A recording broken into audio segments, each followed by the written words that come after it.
నమస్తే రమ్మగారు. నమస్తే చే రమ్మగారు, మంచి తమాషా కథ ఏదైనా ఉంటే ఒకటి చెప్పండి. పల్లెటూరు కథ చెప్తాం ఒకటి. ఓకే. పూర్వం ఒక పల్లెటూరులోనట ఒక రైతుకి 2-3 పిల్లలు ఉండేవాళ్ళు. అయితే వాళ్ళలో ఆఖరి వాడి పేరు సోములు. సోములు. అయితే ఈ సోములు ఏంటంటే వీడు చాలా తెలివైనవాడు, ధైర్య సాహసాలు ఉన్నవాడు. కానీ వాడు తన తెలివిని తన సాహసాన్ని ఎప్పుడూ ప్రదర్శించేవాడు కాదు. నిండుకుండా వీడి సంగతి ఎవరికీ తెలియదు అనేవాళ్ళు. అయితే ఓసారి వాళ్ళ పొలంలో నాట్లేస్తుంటే వాళ్ళ నాన్న ఇంటి నుంచి అన్నం తెమ్మన్నాడు. అంటే మన పొలంలో నాట్లేస్తే ఫ్రెండ్స్ 5-6 10 మంది కలిసి వేశారనుకో, వీళ్ళందరికీ అన్నం పెట్టే పూచి మందనమాట. అదే మన వైపు కంటే ఇది కొంచెము ఈ తిరుపతి చుట్టుపక్కల ఊళ్ళల్లో బాగా కనపడుతుంది. ఆ వైపు చిత్తూరు ఆ ప్రాంతాల్లో ఏంటంటే ఒకళ్ళకొకళ్ళు సాయాలు వెళ్తాం అనమాట. ఒకళ్ళకొకళ్ళు సాయం వెళ్తారు. మీ పొలంలో ఇవాళ పని చేస్తాం, మా పొలంలో రేపు పని చేస్తాం. ఎవరి పొలంలో పని చేస్తున్నారో వాళ్ళు ఆ పూటకి సంకటేయటం. ఓకే. అది బాగా కనిపిస్తుంది. ఆ కథల్లో కూడా భలే కనిపిస్తాయి. ఆయన పేరు నామిని సుబ్రహ్మణ్యం నాయుడు గారి కథల్లో బాగా కనిపిస్తాయి. ఈ కుర్రాడు ఏం చేశాడు, అంబలు గాయించుకుని వాళ్ళ అమ్మతోటి అంబలి దుత్త పుచ్చుకొస్తుంటే పొలంలో ఏదో చిన్న చెట్టు వేరు కాలికి తగులుకుని ముందుకు పడ్డాడు. పడేసరికల్లా మా అంబలి దుత్త పగిలిపోయింది. వాళ్ళ నాన్న చెడదిట్టాడు. మని నిండుకుండా అంటే కుండ పగలేసావు నువ్వు, ఇంత పనికి మాలిన వాడివి, ఓ మాట లేదు మంతి లేదు, ఓ ఇది లేదు అది లేదు, నీకేముందో నీకే తెలీదు అని తెగదిట్టి పో ఇంట్లో నుంచి, నీ బతుకు నువ్వు బతుకు, ఇక నేను నిన్ను పోషించలేను, బంగారం అంటే కుండ పగలగొట్టావు, కుండెడు అంబలు పగలగొట్టేసావు, పడబోసేసావు, ఇప్పుడు మళ్ళీ చేయించాలని తిట్టాడు. తిట్టేసరికల్లా సోములు అన్నాడు, ఇన్ని మాటలు పడి నేను మాత్రం ఎందుకుంటాను నాన్న, నాకు ఒక మంచిది ఇనప గద ఉక్కు గద చేయించి ఇవ్వు, అది ఇవ్వు చాలు, నా బతుకు నేను బతుకుతా, నీ జోలికి నేను రానన్నాడు. వాళ్ళ నాన్న ఏం చేశాడు, ఒక అరమణుగుతోటి ఇనుముతోటి ఒక గజ్జ చేయించాడు. వీడు దాన్ని పళక్కమని విరిచేసాడు. ఇది గట్టిగా లేదు, ఇంకా గట్టిది కావాలన్నాడు. ఒక మణుగు పెట్టి చేయించాడు. ఆ మణుగుది విరిచేసాడు, ఉంచేసాడు దాన్ని. తర్వాత 2 మణుగులు పెట్టి మంచి ఉక్కు గద ఒకటి చేయించి ఇస్తే ఆ గదని వీడు గట్టిగా నొక్కితే వంకర పోయింది, కానీ పర్వాలేదులే ఇది పనికొస్తుంది, ఇది వాడుకుంటాను నేను అన్నాడు. ఆ గదని చేత్తో పుచ్చుకొని తన దారిని తను పోయాడు. ఆ కాలంలో పిల్లల్ని ఇట్లా వదిలిపెట్టేసేవాళ్ళు. వాడు బతుకుతాడు, ఫలానా వాళ్ళ అబ్బాయి నేను చెప్తాడు, తర్వాత ఎప్పుడు వచ్చి కనపడతాడు నాన్నకి. ఈ 25 ఏళ్ళు వచ్చినా మనమే వెనకాల పడి అమ్మా నాన్న అన్నం చూసి చిక్కుడుకాయ కూర ఇష్టం, వంకాయ వేపుడు ఇష్టం అంటా లేవు పాతకాలంలో. నాకు తెలిసిన కాలంలో కూడా పిల్లల్ని పనిలో పెట్టి వదిలేసేవాళ్ళు, ఊరికే మంచి చెడ్డ కనుక్కునేవాళ్ళు, కాచి కాపాడ్డా లేవు అసలు. అయితే ఈ పిల్లాడు వెళ్ళిపోయాడు. సోములు వెళ్ళిపోయి ఆ ఊరు రాజుగారి దగ్గరికి పోయాడు. అయ్యా ఏదైనా పని ఇవ్వండి అంటే, ఆయన ఏం పని చేస్తామన్నాడు. నాకు గొడ్లు కాయటం ఒకటే వచ్చండి, పశువులు కాస్తా, మా ఊళ్ళో ఆవుల్ని నేనే కాసేవాడిని అన్నాడు. అంటే ఆయన అన్నాడు, సరే మన దగ్గర బ్రహ్మాండమైన ఆవుల మంది ఉంది, ఏం జీతం కావాలో చెప్పు అన్నాడు. 2 పూట్ల అన్నం పెట్టి ఏడాదికి ఒక 100 రూపాయలు ఇవ్వండి అని అడిగాడు. ఆయన అన్నాడు, జీతం ఎక్కువే అడిగావు, అయినా సరే ఇస్తా, ఆవులు మాయం కాకుండా చూసుకోవాలి నువ్వు, ఒక ఆవు మాయమైనా కుదరదు అన్నాడు. అంటే ఆవులు మాయమయ్యే లక్షణం ఉంది వీళ్ళ దగ్గర. సరే వీడిని పెట్టుకున్నాడు. వీడేం చేశాడు, తన ముక్కు కదా భుజాన్ని వేసుకుని పొద్దున్నే శుభ్రంగా ఇక్కడ వీళ్ళు పెట్టిన సద్దన్నదిని ఆవుల మందని తోలుకుపోయాడు. తోలుకుని మైదానం పైకి తీసుకెళ్తే కొడ్లది బాగున్నాయి రాజుగారి దగ్గర, మంచి మైదానం అంతా పచ్చిగా, రాజుగారి ఆవులు కాబట్టి ఎవరు అడ్డం పడేది లేదు. మధ్యాహ్నం అయ్యేసరికి భోంతరాళాలు దదరిల్లేలాగా ఒక పెద్ద రాక్షసుడు ఒకడు వచ్చాడు. అయ్యో. ఇవి వచ్చి ఎవడు రావాడు అని అరిచేశారు. వీడు కంగారు పడి వీడు ఏమన్నాడు, ఎందుకన్నా అట్లా గరుస్తున్నావు, చెవులు పగిలిపోయేలాగున్నాయి, నీకేం కావాలి చెప్పు అన్నాడు. నాకు ఏదైనా కావాలన్నాడు. ఎందుకు, ఒక మంచి ఆవు ఏదైనా కావాలా, తీసుకుంటావా ఆవుని, తీసుకుపో, అరుపెందుకు దానికి అంటే సరేనన్నాడు. సరేనని ఏం చేశాడు, ఈ మొత్తం ఉన్న ఆవుల్లో ఒక బ్రహ్మాండంగా బాగా కండపట్టి ఉన్న ఆవును ఒకదాన్ని పట్టుకుని అడవి తీగలు తెచ్చి దాన్ని తిరగేసి కింద పడేసేసి కాళ్ళు కట్టేశాడు. ఓకే. రాక్షసుడు కట్టేసి, అరే కుర్రాడు ఇట్రారా, దీన్ని ఎత్తి నా భుజం మీద పెట్టన్నాడు. అనేసరికల్లా కుర్రాడు అన్నాడు, అట్టేట ఎత్తుతానన్నా, అట్లా ఎత్తలేను, నువ్వు ఓ పంచి ఈ 2 కాళ్ళకి మధ్యలో తలదూర్చు, తాళ్ళేసి కట్టేసావు కదా, తలదూర్చు, నేను మోపు చేసి పైకి లేవదీస్తా అన్నాడు. అనేసరికల్లా వీడేం చేశాడు, కాళ్ళకి 2టికి తాళ్ళు కట్టి వాటి మధ్యలో ఒక కర్ర పెట్టాడు. దాని మధ్యలోకి తలదూరిస్తే వీటి లేవదీస్తాడన్నమాట. అదేలేండి. ఇది కొంచెం పాతకాలపు పద్ధతులు తెలిసిన వాళ్ళకి అర్థమవుతుంది ఎట్లా లేవదీస్తాడు అని. వీడేం చేశాడు, రాక్షసుడు ఇట్లా వంగి ఆ కర్రకి ఆవుకి మధ్యలోకి ఇట్లా తలదూర్చంగానే మనవాడు ఏం చేశాడు, ఆ వంచుతూ ఉండగానే ఉక్కు కాదు ఉందిగా వీడి దగ్గర పెట్టి పడేయాలి మన తలకాయ పగలు కొట్టేశాడు. వాడు వంగాడు, చేతులు అవి ఏమి వాడు స్వాధీనంలో ఉండవు. మనుషులు వంగినప్పుడు ఎట్లా స్వాధీనంలో ఉంటుంది? అవును అవును. అక్కడి నుంచి తలకాయ కొట్టేసి పటా నడ్డి మీద దెబ్బలు కొట్టేసరికల్లా ఆవు మీదకి వేయించి పక్కకు పడిపోయాడు. మెడ విరిగిపోయి చచ్చిపోయాడు రాక్షసుడు. ఓ వీడేం చేశాడు, ముందు ఆవు కట్లోడు తీసేసి దాన్ని సరిచి భయం తీర్చి దాన్ని వదిలేశాడు. అక్కడి నుంచి ఈ రాక్షసుడి మెడ అక్కడ వీడికి చిన్న చిన్న కత్తులు లాంటి సాధనాలు ఉన్నాయి. ఈ ఆవులతో పాటు వెళ్ళేటప్పుడు పులులు వస్తే ఉంటాయని చిన్నవి ఇచ్చారు అక్కడ వాళ్ళు, చిన్న సంచి లాంటిది. ఆ రాక్షసుడి కుత్తుకు కోసేసాడు.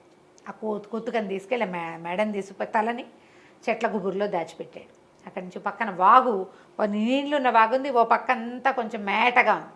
అక్కడ కూర్చుని కాసేపు ఈ కర్రతో తవ్వి ఈ రాక్షసుడి శరీరాన్ని అందులోకి దొరికించేసి ఇసుక పోసి కప్పేశాడు. సాయంత్రం ఆవులు తోలుకుపోయాడు. రాజుగారు ఆవులన్నీ లెక్కెట్టిచ్చారు. అన్ని ఆవులు ఉన్నాయి. ఏమిటో విశేషాలు మైదానంలో అన్నారు. ఏమున్నాయండి, చక్కటి పచ్చికుంది, ఆవులు హాయిగా మేసాయి, ఇంకేముంది విశేషం అన్నాడు సోములు. ఇంకేం విశేషాలు లేవా అని అడిగాడు రాజుగారు. ఏం లేవండి అన్నాడు. ఇదేనండి విశేషం, ఇంకేముంటాయండి అన్నాడు. అనగానే నేను ఆశ్చర్యపోయాడు. సరే ఊరుకున్నారు. మర్నాడు మళ్ళీ ఆవులను తోలుకుపోయాడు మనవాడు. అన్నం తిన్నాడు, చక్కగా ఆవులను తోలుకెళ్తే మధ్యాహ్నానికల్లా రెండో రాక్షసుడు వచ్చేసాడు. వాడు అన్న, మా తమ్ముడేట్రా ఏం చేసావురా అంటే, నేనేం చేశానన్నా, ఆవును మెడబెట్టి పట్టి పంపించాను, నాకేం తెలుసు అంటే, సరే నేను కూడా ఆవును పట్టుకెళ్ళని సేమ్ మెథడ్. ఆ ఆవు రెండు కాళ్ళు ముందు వెనకాల కట్టేసి మధ్యలో ఒక కర్ర దూర్చి తల అందులో పెట్టే లోపల వీడు వెనకాల నుంచి కొట్టేశాడు. ఈ రాక్షసుడు తలకాయ కూడా దాచేశాడు, బాడీ తీసుకెళ్ళి బాగులో దోసేశాడు. సాయంకాలం మళ్ళీ రాజుగారి దగ్గరికి పోయాడు. పశువులశాలకు వెళ్ళంగానే లెక్కెట్టారు, చూసుకున్నారు. ఏమిటి విశేషాలంటే, ఏమున్నాయండి, ఇవాళ మబ్బేసిందండి, అట్టే ఎండలేదు, ఓ జల్లు పడుతుందేమో అని కూడా అనిపించిందండి, అదేనండి విశేషం అన్నాడు. రాజుకి వింతగానే ఉంది, ఏదో జరుగుతోంది, ఏంటో తెలీదు. వాడేం చెప్పడు, వాడు ఎవరికీ చెప్పడేమీ, అన్నం తింటాడంతే, పులసగా ఏ పిన్నలు వాయించుకుంటూ తిరుగుతాడు అటు ఇటు. ఏం లేదు. మూడో రోజు మళ్ళీ ఇంకో రాక్షసుడు వచ్చాడు. తుంపదగా ఇంతమంది వస్తున్నారని వాడిని కూడా ఇదే శాస్తి పట్టించాడు మనవాడు. ఓకే, వాళ్ళు తెలివి గల వాళ్ళు కాదు, బలం ఉన్న వాళ్ళు అంతే. వీడికి తెలివి బలము రెండూ ఉన్నాయి కుర్రాడికి. సాయంకాలం ఇంటికి వెళ్ళగానే రాజుగారు అడిగితే ఏమన్నాడు, ఒక ఆవు ఈయన ఒప్పుగా వద్దండి, రేపు ఇంతుందేమో చూద్దారండి, దాన్ని తీసుకెళ్ళొద్దండి, కట్టేస్తానండి, అదేనండి విశేషం అన్నాడు. నాలుగో రోజు ఒక ముసిలి రాక్షసి వచ్చింది వీడి దగ్గరికి, ఈ కుర్రాడి దగ్గరికి. ఏర్రా నా ముగ్గురు కొడుకులు ఏమైపోయారా, కనపట్టలేదు, నువ్వే ఏదో చేసావు వాళ్ళని అనేసి మీద పడింది. అది బక్కగా ఉంది, కానీ రాక్షసి పళ్ళు గిళ్ళు భయంకరంగా ఉన్నాయి, మిడిగుడ్లు. అక్కడి నుంచి మనవాడు ఏం చేశాడు, ఆ మీద పడింది అన్నది మీద పడుతుంటే పక్కకి తప్పుకుని కింద పడేలాగా చేశాడు. తన ఉక్కు గద పెట్టి ఆ మూసలు దాన్ని కాళ్ళు విరగొట్టేశాడు.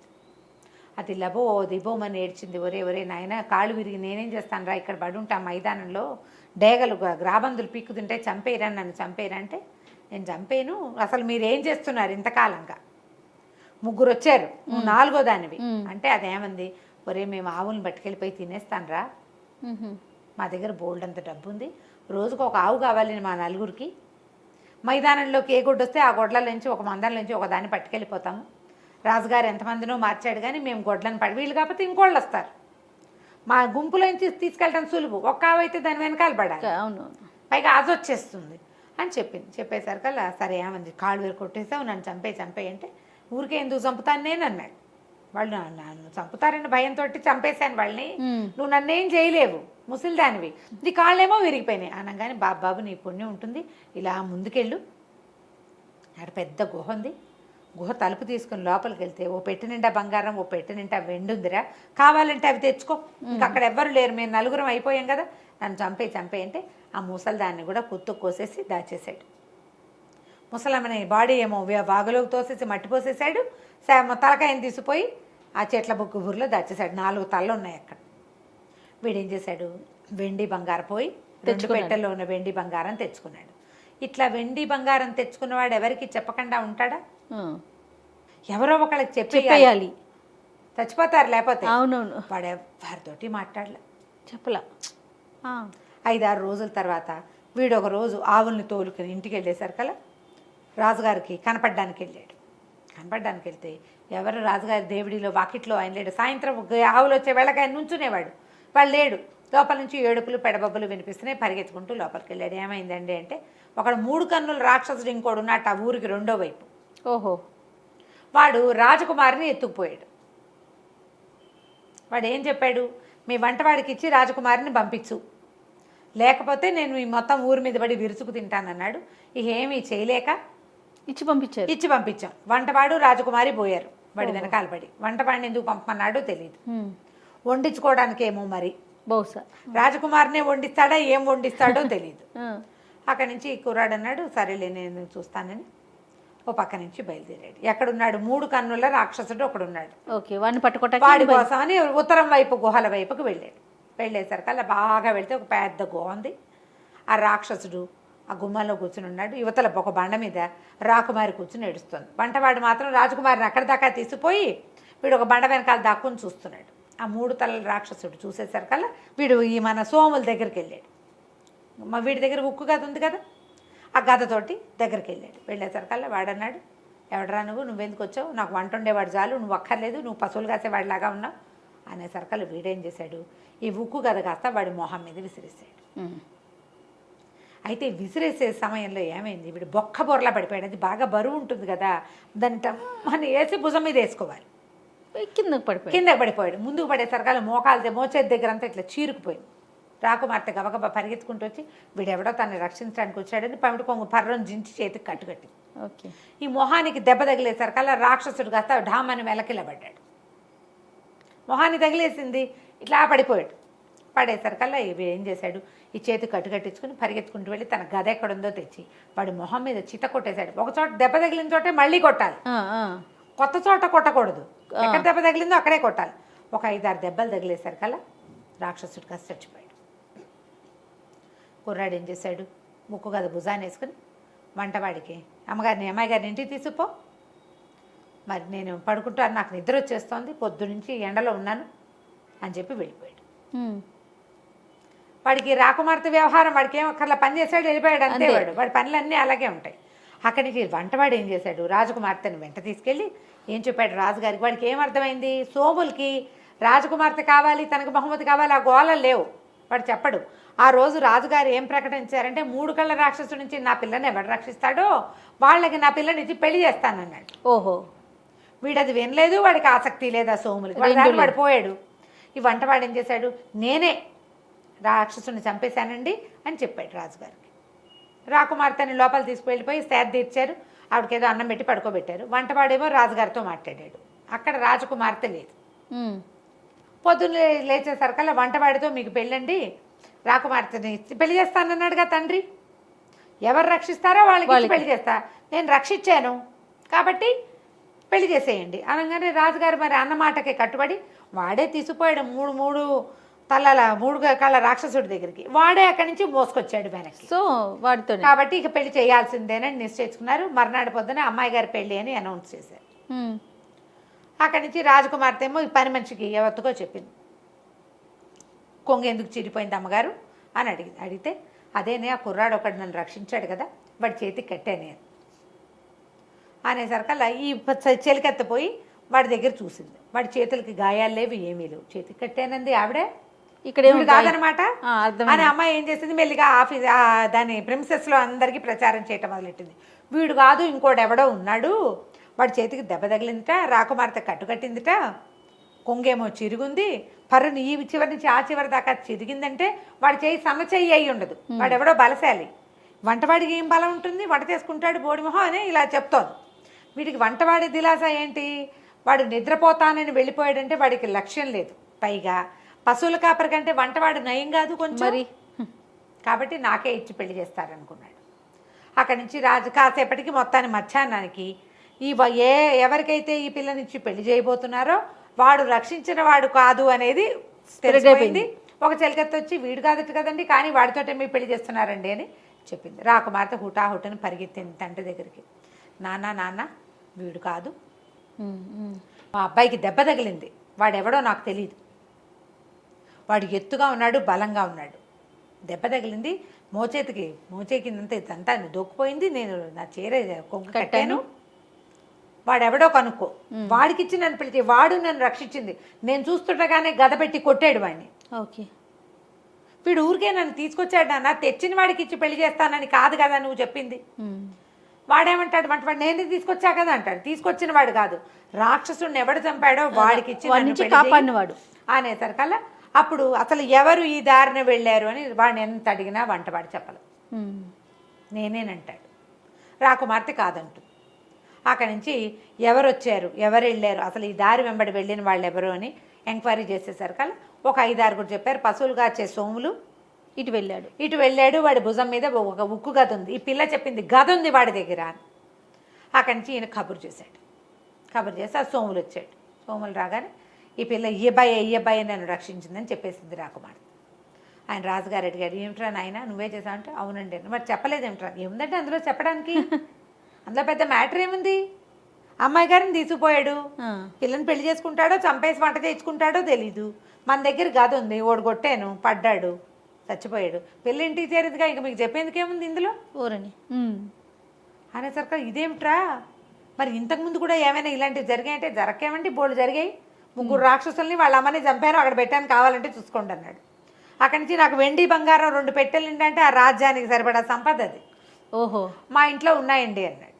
మరి నువ్వు ఎందుకురా పశు వృత్తి చేస్తుంటే, నా పని అదే కదండి, నాకు అదే వచ్చు, అందుకని నేను అదే చేస్తున్నాను.